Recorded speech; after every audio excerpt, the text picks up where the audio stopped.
Desde que iba a la guardería no ha destacado por su inteligencia y madurez. Estas cualidades, en principio positivas, han ido derivando en actitudes que no lo son tanto. Por ejemplo, en el colegio. Además, de hecho, uno de los problemas que tiene en clase, que algunos profesores se quejan, es que siempre da la respuesta. O sea, si le preguntan, Óscar, tal, pum, yo ya lo sé, yo ya lo digo, porque si no se aburre.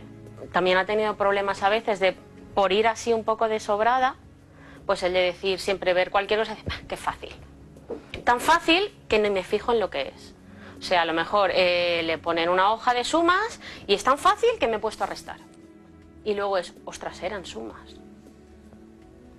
Noa cree que es más lista que la mayoría de niños de su clase y que algunos adultos. El profesor le ha contado algo, viene a ti, y si tú no lo sabes, o si su padre no lo sabe, ya es, qué tonto. Rechaza a los que considera que no están a su nivel y no tolera el fracaso. Siempre tiene que ser la primera. El profesor a lo mejor ella lo tiene todo de sobresaliente, pero el dibujo no se le da bien. Entonces le dicen, este dibujo, pues lo que hizo fue, le doy un juguete a una compañera y me cambias tu dibujo, que tu dibujo está mejor. Le pongo mi nombre y la cuestión es no perder. ¿Cómo encauzar las virtudes de Noa por el buen camino? Bueno, José Antonio Marina, bienvenido. ¿Qué hacemos con Noa? ¿Hay que bajarle los humos? Porque claro, sí, se cree más lista que el resto. Sí, lo que es una pena, Susana, porque este caso es para poderle analizar un poco mejor, porque hay muchos problemas que se han mezclado. Esta niña lo más grave que puede tener es una falta de empatía respecto de los demás, de manera que nosotros en Superpadres lo que insistiríamos es, esta niña tiene un déficit de habilidades sociales. Y es lo que puede proporcionarle más problemas, porque no se va a entender bien con los demás. No comprende a los demás, ella está metida en una especie de egocentrismo, que es normal en la infancia, pero que en ella puede estar fomentado por una especie de exceso de autoestima. Y entonces nos vemos con un problema muchas veces que decimos continuamente, hay que mejorar la autoestima de los niños, la autoestima de los adolescentes, la autoestima de todo el mundo, y algunas veces nos pasamos de la raya. De manera que aquí este es un problema de habilidades sociales, tiene que empezar a comprender a los demás. Pues fíjense, Noa destaca en el colegio, ya hemos dicho que es una niña muy lista, pero esa personalidad arrolladora se hace notar también en el tiempo libre, vean. Noa es una niña muy sociable, pero el miedo de sus padres es que su actitud altiva empiece a afectar a sus relaciones. Pues que al final se vuelva contra ella.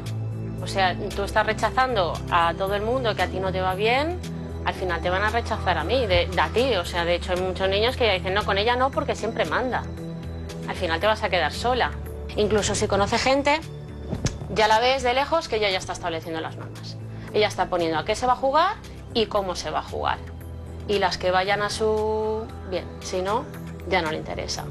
En casa es cariñosa pero muy independiente, lo discute todo. Su madre dice que es una adolescente de 7 años. Siempre son cosas de decirles que tú todavía no puedes hacer esto. ¿Pero por qué? Porque esto hay que tener 18 años, no lo entiendo. Porque yo puedo ir y entonces ella te da su explicación. Que a veces esa explicación tú dices, tiene su lógica, ¿no? Y le tienes que reconocer, bueno, pero es que no es así. Entonces no sabemos muy bien a veces por dónde pillarla y al final acabas diciendo, ¿por qué no? ¿Qué pautas habría que seguir con Noa? Noa lo discute todo, ¿eh? Sí. Porque yo lo digo. Es que una niña de 7 años, claro, perdónenme, una enana te diga porque yo lo digo. En primer lugar, es una niña muy dominante. Y por lo tanto a los niños dominantes hay que ponerles límites claros. De esto no se discute y no se discute. De manera que sí hay que hablar, sí hay que dar una explicación de las cosas que se hacen, pero no hay que mantener una especie de discusión continuada. No, esto te voy a explicar por qué lo hago, pero luego lo vas a hacer. De manera que hay que poner límites estrictos y no tener ningún miedo de ponerle algún tipo de norma, de castigo. Bastante, porque sí, dice, no, bueno, o sea, hay que escuchar, hay que escucharle, pero hasta cierto punto. Ya.